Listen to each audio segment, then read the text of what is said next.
వాళ్ళు అనేది అది వాళ్ళ ఒపీనియన్ అండి. హ్మ్. నేను ఆవిడ డాటర్‌గా నేనేం చెప్తున్నానంటే, ఫిల్మ్ ఇండస్ట్రీలో ఉన్న వాళ్ళనే పెళ్లి చేసుకోవటం తప్పని నేను అనను. హ్మ్. ఏం వాళ్ళు మనుషులు గదా! అందులో మంచివాళ్ళు లేరా? Such wonderful human beings are there yes. Film ఇండస్ట్రీలో. Wonderfully successful marriages are there. అమ్మగారు మ్యారేజ్ చేసుకున్నది wrong person. Negative person. Okay. Not that he is a cinema person. Cinema person పెళ్లి చేసుకోవడం తప్పనేది నేను ఒప్పుకోనండి. హ్మ్. ఎంతో మంచి మనుషులున్నారండి సినిమాల్లో. ఎంతమంది బావున్నారు?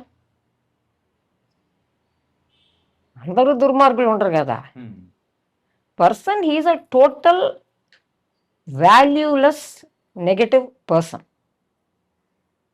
తన గురించి మీరు అడిగారు గనక నేను చెప్తున్నాను. తన గురించి మాట్లాడుకోవటం గూడా ఒక negativity and it's a waste of time. Okay. ఆయన గురించి మంచిగా చెప్పుకోవటానికి నాకేమీ లేదండి. అంటే ఫస్ట్ నుంచి గూడా చిన్న మూవ్‌మెంట్ కానీ అసలే లేదండి. హుహు.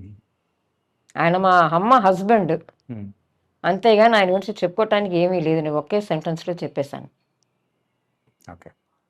అంటే అమ్మగారి పేరు మీద తీసిన 2 మూవీస్ ఉన్నాయి కదమ్మా! అవునండి. 'భలే మాస్టర్' అని చెప్పేసి ఎన్టీఆర్ గారితోనే 2 మూవీస్ చేశారు. అవును. ఆ మూవీస్ ఫ్లాప్ అవ్వడాని వల్లనే ఆర్థిక ఇబ్బందులనేది కూడా స్టార్ట్ అయ్యాయి అనుకోవచ్చా? ఆయనేంటంటే అండి, ఆయన ఫైనాన్షియల్లీ మా అమ్మగారి మీద డిపెండెంట్ అండి. హ్మ్. ఆయన యేసుకున్న మంచి మంచి బట్టలయన్నీ కూడా మా అమ్మగారే కొనిచ్చారు. హుహు. మా అమ్మగారిది ఒక అంబాసిడర్ కారు ఉండేది. అదేసుకొని ఆయన తిరిగేవారు. హ్మ్. ఆయన చాలా అప్పులు చేసి సినిమాలని అయ్యని ఆటికన్నిటికి అమ్మగారు గ్యారంటర్‌గా సిగ్నేచర్ పెట్టారు. అమ్మ టోటల్‌గా ఫైనాన్షియల్‌గా కొలాప్స్ అయింది ఆయన వల్లే అనేది అందరికీ తెలుసు. ఫైనాన్షియల్ కొలాప్సే కాదు, ఆయన ఒక మంచి హ్యూమన్ బీయింగ్ కాదు. చెప్పాలంటే చాలా ఉన్నాయి. హ్మ్. బట్ అయన్నీ మళ్ళీ మళ్ళీ మనం నెగటివిటీ మాట్లాడటం నాకిష్టం లేదు. ఎన్నో మంచి విషయాలు నేను మాట్లాడాలి ఈ ఇంటర్వ్యూలో నేననుకుంటున్నాను. అంటే ఈ ఇంటర్వ్యూ యొక్క మెయిన్ ఉద్దేశ్యం గూడా ఏంటంటే అమ్మా, అన్నీ తెలియాలి. కరెక్ట్ అర్థమైంది. నిజాలనేది కూడా కానీ తెలియాలి. వీళ్ళ వీళ్ళ గురించి ఆల్రెడీ తెలుసు. హ్మ్. నేను ఒకే సెంటెన్స్‌లో ఆయన చాలా నెగెటివ్ పర్సన్. ఆయన ఒక మంచి హ్యూమన్ బీయింగ్ కాదు. ఆయన ఒక మంచి హస్బెండు గాదు, ఒక మంచి ఫాదరు గాదు. ఆ ఫాదర్ అని చెప్పుకోవాలని కూడా నాకు అనిపించట్లేదు. హుహు. అంటే ఆయన అలా ఎళ్ళిపోయిన తర్వాత కూడా ఆయన బయటికెళ్ళొస్తానని చెప్పి అప్పుల్లో ముంచేసి ఎళ్ళిపోయాడండి. అంతే ఇంక తర్వాత అస్సలు ఇప్పటికి స్టిల్. ఆవిడ ఇరుక్కుపోయింది ఆయన వల్ల బాగా. హ్మ్. ఆ ఉన్నప్పుడు కూడా ఆవిడని ఒక హ్యూమానిటీతో ఆయన ఫైనాన్షియల్‌గా ఏమి ఆమెను చూసుకోలేదు. ఏమి హ్యాపీనెస్ ఆయన వల్ల లేదు. హ్మ్. ఒక హ్యూమన్ బీయింగ్‌గా కూడా ఆయన ఇంట్లో ఉండేవారు కాదు. ఇన్‌ఫాక్ట్ ఇట్స్ ఎ నెగటివిటీ అది అందరికీ తెలుసు. నేను మళ్ళీ మళ్ళీ చెప్పక్కల. యాహ్! మీరు రోజు ఆ ఇల్లు ఒక బ్యాటిల్ ఫీల్డ్ ఈ మనిషి ఉంటే. రణరంగమే. రోజు బ్యాటిల్ ఫీల్డే. హుహుహు. అమ్మగారు ఆవిడ ఏం చెప్పేది నేను పాపం ఆవిడ. హ్మ్. కానీ ఏంటంటే, ఒక పక్క సినిమాలు చేసుకుంటూ ఒక డబ్బులొస్తూ ఉన్నది. అండ్ దాంతో పాటు ఇంకో పక్క కుటుంబము. ఇలా అన్నీ ఎలా మేనేజ్ చేసేవాళ్ళు అమ్మగారు? ఆవిడ చేసేదండి. మా అమ్మమ్మ గారు అన్నీ చూసుకునేవారు. అమ్మమ్మ గారు చూసుకునేవారు. అమ్మమ్మ గారు అన్నీ మెయిన్ మమ్మీకి సపోర్ట్ వచ్చి మా అమ్మమ్మ గారే. హుహు. అంటే ముందు అమ్మమ్మ గారే షూటింగ్‌లకెళ్ళేవారంట. హ్మ్. దాని తర్వాత నేను పుట్టాక నేను కొంచెం పెద్ద పాప అయ్యాక ఇంట్లో నా మమ్మీయే ఎళ్ళేది. అంతా మేనేజ్‌మెంట్ అంతా అమ్మమ్మ గారే చూసుకునేది. ఈవిడ గారు పెళ్లి చేసుకునేదాకా బ్రహ్మాండంగా ఉందని నేను విన్నా. హ్మ్. ఈవిడ పెళ్లి చేసుకుంది. పతనం అయిపోయింది ఈవిడ. అంటే అమ్మమ్మ గారు ఇష్టపూర్వకంగానే అమ్మగారు పెళ్లి చేసుకున్నారా? అరేంజ్డ్ మ్యారేజే కదా! అరేంజ్ మ్యారేజా? అరేంజ్డ్. ఓకే. ఓకే. అండ్ ఇంతకు ఆ అమ్మగారి లాస్ట్ సినిమా ఏదమ్మా? లాస్ట్ సినిమా నాకు కరెక్ట్‌గా గుర్తులేదండి. Name okay. గుర్తులేదు నాకు. అప్రాక్సిమేట్‌లీ ఇయర్ గాని, మీరు ఏం చదువుకుంటున్న టైంలో అట్లా ఏమన్నా? అమ్మగారు నాకు కరెక్ట్‌గా జ్ఞాపకం లేదు. హుహుహు. నేను కరెక్ట్ ఇన్ఫర్మేషన్ ఇవ్వాలి గదా మీకు. ఓకే. అంటే చదువుకుంటున్న టైంలోనే దట్స్ హ్మ్. హ్మ్. అండ్ అలాగే అమ్మగారి మరణం పైన గూడా చాలా వరకు కొంచెం నేను విన్నానండి. డిఫరెంట్‌గున్న రకరకాల గాసిప్పులు నేను విన్నాను. అంటే ఆస్తి పోవడం అనేది అది కారణం అది ఏంటనేది కూడా తెలిసింది. ఆస్తి ఎప్పుడో పోయిందండి. ఆ! ఆస్తి పోయి ఆమె చనిపోవడం కాదు. ఆస్తి ఎప్పుడో పోయింది. హ్మ్. ఆవిడ మ్యారేజ్ చేసుకున్న ఒక 1 ఇయర్‌లోనే అయిపోయింది ఆవిడ. ఇది 1 ఇయర్‌లోనేనా? ఓకే. ఇంగ ఆస్తి గురించి పక్కన పెట్టినా కానీ టోటల్ వాష్ ఔట్ అయిందని అది తెలిసిన విషయమే. ఓకే. నేనేం కొత్తగా చెప్పే ఫ్రెష్ న్యూస్ కాదది. హ్మ్. కానీ అమ్మగారి అమ్మగారు మరణం వచ్చి ఏంటంటే అమ్మగారు బానే ఉన్నారండి. ఆ రోజు మందిర అపార్ట్మెంట్‌లోనే పోయారు. టీ నగర్‌లో ఉన్నాం. చెప్పాను కదా మన హ్మ్. డైరెక్టర్స్ అందరూ ఆ బిల్డింగ్‌లో ఉన్నారని చెప్పి. ఆ రోజు మార్నింగ్ కూడా అమ్మగారికి నేనే కాఫీ ఏసి ఇచ్చాను. కాఫీ ఏసిచ్చి గీజరేసి, "అమ్మ స్నానం చేసి వస్తాను" అని చెప్పి చెప్పింది నాతో. సరే మమ్మీ అని చెప్తే లోపలికెళ్ళింది. లోపలికెళ్ళి ఒక 2, 3 మినిట్స్‌లో హెవీ బ్రీతింగ్ సౌండ్ ఇనిపిచ్చింది నాకు. హ్మ్. ఇదేంటిది నాకు అర్థం కాలేదు. లోపల పరిగెత్తుకెళ్ళా. పరిగెళ్తే she collapsed on the bed. Okay. నేను కూడా లోపలికెళ్ళి 5 నిమిషాలయింది. ఎప్పుడు కొలాప్స్ అయింది? ఏమైంది నాకు తెలీదు. ఇట్టా, ఇట్టా అంటది. హెవీ బ్రీత్ చేసి ఇట్టా అంటది. నేను ఎళ్ళిపోతున్నానని చెప్పి అంది. నాకు భయపడిపోయి నేను మా మా ఇంట్లో హౌస్ హోల్డ్ హెల్పర్ ఒకావిడ ఆవిడని పెట్టుకొని నేను వెంటనే అపోలో అంబులెన్స్‌కి ఫోన్ చేశాను నేను. ఆ! అయిపోయింది. She is gone. నేను ఆ! పల్స్ చూసాను నేను. లేదు. బట్ స్టిల్ ఏమైనా వెంటిలేటర్‌లో ఏసి మా అమ్మని నేను బతికించుకోగలనా ఏంటని తెలీదు. అపోలో అంబులెన్స్ పిలిపిచ్చి I put her in the ambulance and I took her there. హుహు. తీసుకెళ్ళిపోయా నేను. వెళ్తే అప్పుడు డాక్టర్స్ చెప్పారు, "లేదమ్మా మమ్మీ పాస్డ్ అవే." మమ్మీకొచ్చి డయాబెటిస్, హైపర్ టెన్షన్ ఉందండి. బట్ మెడిసిన్స్ ఇప్పిచ్చేదాన్ని. హ్మ్. సో, మన చెన్నై అపోలో గ్రీన్స్ రోడ్‌లోనే she was under the care of doctor Satyamurthy sir. ఆహా! సో, దానికి ముందే తీసుకెళ్ళి చూపిచ్చాను. ఆయన నన్ననేవారు, "నువ్వెందుకు సలీమా ఇట్లా టెన్షన్ అవుతావు? మీ అమ్మకి ఏమీ లేదు." నేను చెప్పాను, "మా అమ్మమ్మ పోయారండి. నాకు మా మమ్మీ ఒక్కతే ఉంది. She is very precious for me." He said, "no, no అమ్మగారికి ఏమీ లేదు. You be cool. హ్మ్. అక్కడేదైనా ఉంటేనే కదా నేను మందులిస్తాను." సూపర్‌గా ఉంది మీ అమ్మ తీసుకెళ్ళి ఇంటికి అని చెప్పారు నేను. హ్మ్. మందులన్నీ ఇచ్చి we brought her home. She was fine. ఏమీ లేదు. రెగ్యులర్‌గా నేను చెకప్‌కి తీసుకెళ్ళేదాన్ని ఆయన దగ్గరే. హ్మ్. సో, వచ్చారు. She was very comfortable. ఆ రోజే ఇలాగయిపోయింది. సరే తీసుకెళ్తే అక్కడ ఎమర్జెన్సీ వార్డ్‌లో సత్యమూర్తి గారు he was in the operation theatre. Set Girija గారు వచ్చారు. ఇలా అయిందని చెప్పి ఇన్ఫార్మ్ చేయమని చెప్తే హి కేమ్ ఫ్రమ్ దట్. అక్కడి హ్మ్. నుంచి వచ్చారు. దెన్ వచ్చి చూసారు.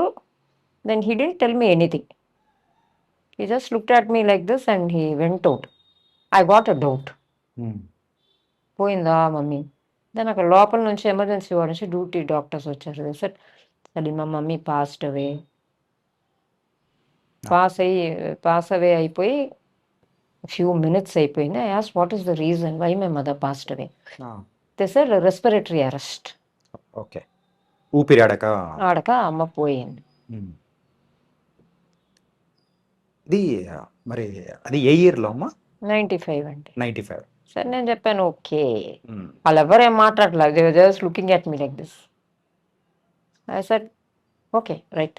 So what has to be done I will hmm. Do that okay. అని చెప్పి మమ్మీ బాడీని తీసుకొచ్చి ఇంటికి తీసుకొచ్చి నేను చేయాల్సిన నా డ్యూటీ నేను చేశాను. కానీ నాకు తెలుగు ఫిల్మ్ ఇండస్ట్రీలోంచి కండోలెన్స్ చెప్పింది ఓన్లీ 2 పీపుల్ అండి. ఆహా! ఆ రోజు మమ్మీ పోయిన రోజే శోభన్ బాబు గారు నాకు ఫోన్ చేశారు. నాకు టైం కూడా గుర్తుంది. నైట్ 8:45కి చేశారు. హ్మ్. "అమ్మ నేను శోభన్ బాబుని మాట్లాడుతున్నాను. అమ్మగారు పోయారు అని చెప్పి విన్నాను. నీకు మేమందరం ఉన్నాం. ఇది ఊరినే ఏదో కండోలెన్స్ చెప్తున్నానని చెప్పి నువ్వు అనుకోబాక. నీకు ఏ రకమైన సపోర్ట్ కావాలన్నా నేను అంజీకరైలో ఉన్నాను. నా దగ్గరికి రామ్మా" అని హుహు. చెప్పాను. "Thank you very much sir" అన్నా. దాని తర్వాత అల్లు రామలింగయ్య గారొచ్చారు. అల్లు రామయ్య గారు. ఆయన 2 సార్లొచ్చారు. ఆహా! 2 సార్లొచ్చి నా దగ్గర కూర్చొని ఒక 1 అవర్ కూర్చున్నారు. కూర్చొని అమ్మగారి గురించి మాట్లాడి ఆయన చాలా బాధపడి, "మేమందరం ఉన్నాం.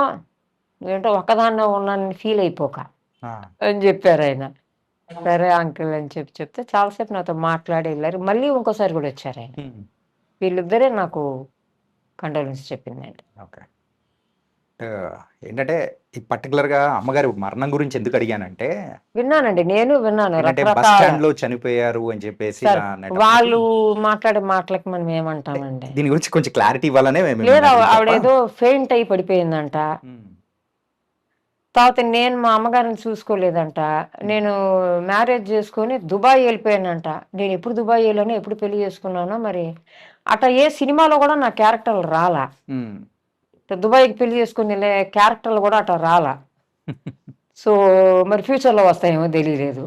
నేను మాత్రం సింగిల్ అండి. నేను మ్యారేజ్ చేసుకోలేదు. హ్మ్. సో, నేను మా అమ్మగారిని వదిలేసి బస్ స్టాండ్‌లోనో లేకపోతే వేరెక్కడో వదిలేసి నేనెక్కడికి పారిపోలేదు.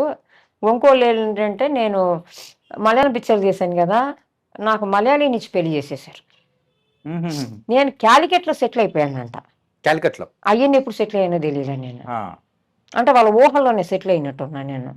అంటే మా అమ్మగారిని ఒకదాన్ని వదిలేసి నేను కాలికట్‌కి వెళ్ళిపోయి ఎవరో ముస్లిం అబ్బాయిని లవ్ చేసి పెళ్లి చేసుకొని సెటిల్ అయిపోయానంట. హ్మ్. మా అమ్మ దిగులు పడి పాపం అమ్మగారు చచ్చిపోయారు. హ్మ్. ఇవి చాలా విన్నానులే ఇలాంటియన్ని. హ్మ్. మా అమ్మగారు దగ్గర నాకు నచ్చిన క్వాలిటీ ఏంటని తెలుసా అండి? మా అమ్మగారు వచ్చి నన్ను చాలా ఇండిపెండెంట్‌గా పెంచారండి. హ్మ్. మా అమ్మగారు వచ్చి నాకొక ఫ్రెండ్ లాగా. మా అమ్మ, మా అమ్మమ్మ నాకు బెస్ట్ ఫ్రెండ్స్. ఓకే. నా దగ్గర ఏ సీక్రెట్స్ ఉండవు. మా అమ్మ నా గురించి ఏమీ అడగదు. హ్మ్. కానీ నేను ఎక్కడికెళ్తున్నాను, ఎక్కడ ఉన్నాను, నేను ఎన్ని గంటలకొస్తాను, అక్కడ ఏం చేస్తున్నాను, అన్నీ నేనే చెప్పేస్తాను మా అమ్మకి. మా ఓకే. అమ్మకి నేను అన్ని నిజాలే చెప్తాను. నన్నంత ఇండిపెండెంట్‌గా పెంచింది మా అమ్మ. హ్మ్. నా ఫ్రీడమ్‌ని నేనెప్పుడు మిస్‌యూజ్ చేసుకోలేదు. నా మీద అంత నమ్మకం మా అమ్మకి. ఎవరొచ్చి నా గురించి ఏం చెప్పినా మా అమ్మ అలాగా! చా ఆ! అలాగా! ఇప్పుడు మా అమ్మ గురించి డెత్ స్టోరీలు చెప్తే నేనెలా అన్నా ఇదే అలాగండి. ఆహా! హ్మ్. వచ్చారండి. ఇది మన ఇంట్లో 2 ఫోటోస్ చూసాను. అమ్మగారిది, అమ్మమ్మ గారిది. అవునండి. సో, అది మై 2 స్వీటీ పైస్. ఇదేంటి ఐ లవ్ దెమ్ అండి. I love them so much. అపార్ట్మెంట్‌లో ఉన్నప్పుడు అమ్మమ్మ గారు, అవును. మీరు అమ్మమ్మ ముగ్గురు. గారు, అమ్మ, నేను. ముగ్గురు ఉన్నారు. ముగ్గురు ఏంటంటే 3 లిటిల్ స్పారోస్ లాగా ఉండేవాళ్ళం. చాలా small family. Very close. Okay. అమ్మమ్మ గారు చాలా నాటీ. హ్మ్. అమ్మగారు క్వైట్ రిజర్వ్డ్. ఆవిడ మిలిటరీ ఆఫీసర్ లాగాని. హ్మ్. అమ్మమ్మ అంటే అమ్మో! She is very naughty to the core. మీ ఇద్దరిని అమ్మగారు కంట్రోల్ చేసేవారు. నేను గిరిజమ్మ గారు అమ్మమ్మ కంట్రోల్ పెట్టు. చేసేవారు. నేను అమ్మమ్మ పెట్టు. నేను పెద్ద ప్రాంక్‌స్టర్ అండి. చిన్నప్పుడు ఇంత అంత అల్లరి గాదు. హ్మ్. నన్ను పెంచేటప్పటికి మా అమ్మ అయిపోయింది. అంత అల్లరి చేసేదాన్ని. మా అమ్మని అడిగేవారు. ఒకే బిడ్డ ఉంది గిరిజమ్మ. ఇంకో బిడ్డ ఉంటే బాగుండేది. దీనికో తోడు అమ్మో! దీన్ని ఇంట్లో పెట్టుకొని నేను ఏమేమి అవుతున్నాననేది నాకు తెలుసు. ఇదొక్కటే చాలు దీన్ని పెట్టుకొని అంత అల్లరి. హ్మ్. నేనొక టామ్ బాయ్ అండి. బాయ్ కట్ చేసుకోవటం, జుట్టు పెంచుకోమంటే పెంచుకొని ఏడుస్తా. ఆ! ఆ బెల్ బాటము ఏంటి ఫస్ట్ స్టాండర్డ్, సెకండ్ స్టాండర్డ్‌లో.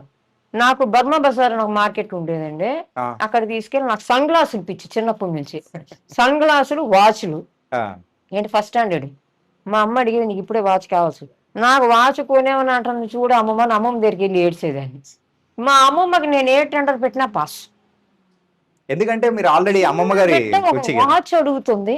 నువ్వు అది కూడా కొనివ్వటానికి ఏంటి పెద్ద సీన్ చేస్తున్నావు ఇంట్లో. హ్మ్. నువ్వు దా అమ్మ పాప మనం వెళ్ళి కొనుక్కుందాం. మీ అమ్మ నువ్వేం అడక. మా అమ్మ నీ వల్లే అది అలా తయారవుతుంది. ఎవరి మాట ఏంటల్లా. హ్మ్. అలాంటి వేరే దానికి బేబీ సైకిల్ ఒకటి కొనిచ్చేసింది. ఇంకా అది వేసుకొని గ్యాంగ్ లీడర్ వెళ్తుంది చూడు అంటది మా అమ్మ. నా వెనక చిన్న చిన్న పిల్లలు 10 మంది. రోడ్ల మీద తిరగకూడదంటే ఆ సైకిల్ వేసుకొని నేనే ముందే వెళ్తా. ఆ! ఈ బేబీ సైకిల్ వేసుకొని. నా వెనక నా ఫ్రెండ్స్ అందరూ నన్ను చూసి ఇన్స్పైర్ అయిపోయి ఆళ్ళు గోల చేసి బేబీ సైకిల్ కొను. మేమందరం ఆ స్ట్రీట్ ఇక్కడి నుంచి అక్కడికి, అక్కడి నుంచి ఇక్కడికి ఆ బేబీ సైకిల్. హ్మ్. మాకొచ్చి 2 డాగీస్ ఉండేవి. ఆమె పెట్ లవర్. ఆ! సీజర్ అని ఒక లాబ్రేడర్, జూలీ అని ఒక అల్సేషన్. హ్మ్. జూలీ వచ్చి ఫెరోషియస్ అది రాదు. ఈ లాబ్రాడర్ కూడా మా వెనక అది పరిగెత్తుకొచ్చేది. మా అమ్మ చూస్తది. ఇదే పని వచ్చారంటే స్కూల్ నుంచి ఇదే పని. ఎళ్తుంది చూడు గ్యాంగ్ లీడర్ సైకిల్‌లో వెనక గ్యాంగ్‌ని యేసుకొని ఎళ్తాను చూడు. కాపోతే కింద ఎక్కడ ఉండను. నేను ఎక్కడ ఉన్నానంటే చెట్టు మీద ఉంటా. హ్మ్. చెట్లు ఎక్కటం. చెప్పారుగా ఆల్రెడీ టామ్ బాయ్ అని చెప్పేసి. చాలా అల్లరి. అల్లరి. అన్‌కంట్రోలబుల్ అల్లరి. హ్మ్. అన్ని షార్ట్స్, టీ షర్ట్ ఇంట్లో. హ్మ్. ఆ చిన్న ఫ్రాక్‌లు ఏయమంటే ఏడుపు. మా అమ్మొచ్చి చల్లారామ్స్ అని మంచి అందమైన ఫ్రాక్‌లు నాకవి వద్దు. నా bell bottom full hand shirt అది మడిచే పెట్టుకుంటా. మడిచే పెట్టుకోవాలి. నేను వాచ్ పెట్టుకుంటా. నాకొక క్యాప్, హ్మ్. డార్క్ సన్ గ్లాసులు. చెప్పులేసుకోను సార్ నేను. నాకు షూస్ కావాలి. మా అమ్మమ్మని చూసంట. అది చూడు ఏమేం చేస్తుందో చూడేది. అసలు ఏమనుకుంటుంది ఇది? ఫ్రాకులు కొనిస్తే అన్నీ తీసి పక్కన పడేసింది. హ్మ్. ఒక్క ఆడపిల్ల లక్షణం అయినా ఉందా దీనికి? అమ్మమ్మ చెప్పింది బెల్ బాటమ్‌లు ఏసుకోవటం తప్ప. హ్మ్. ఒక క్యాప్ పెట్టుకొని తప్పేంటి చిన్న బిడ్డ దానికి ఇష్టమైన డ్రెస్సులు వేసుకోమని నేనేమో పట్టు పావడాలు మా అమ్మ ఏమో పూజలు నవరాత్రులు వస్తే పట్టు పావడాలు వేసుకోమని మంచి అందమైన పట్టు పావడాలు ఆ చిన్న ఈ వడ్లానాలు ఇవన్నీ నాకు కొనిపెట్టి నేను అక్కడ బెల్ బాటం వేసుకునేదాన్ని దీన్ని ముందక నుంచి తీసుకెళ్ళిపోను నేను చూడలేకపోతున్నా దీన్ని ఆ! అని చెప్పి ఫోర్సబుల్గా నాకు ఆ పట్టు పావడాలు డ్రెస్సులు అవన్నీ వేసి చక్కగా తీసి చూడు ఎంత అందంగా ఉన్నావు బొమ్మలాగా ఉన్నావు అని చెప్పేది మా మమ్మీ. మా మమ్మీని చూసి నేను ఫేసెస్ చేసేదాన్ని. మా అమ్మ నేను దీనికి ఒక తోక ఒకటే తక్కువ దీనికి అనేది మా అమ్మ అంత అల్లరి. ఓకే. తర్వాత ఏం చేసేదంటే స్కూల్‌కి మా అన్నం పెట్టిచ్చేవారు కదా సార్! నేను తినను. హ్మ్. కాకులకి పెట్టేస్తా.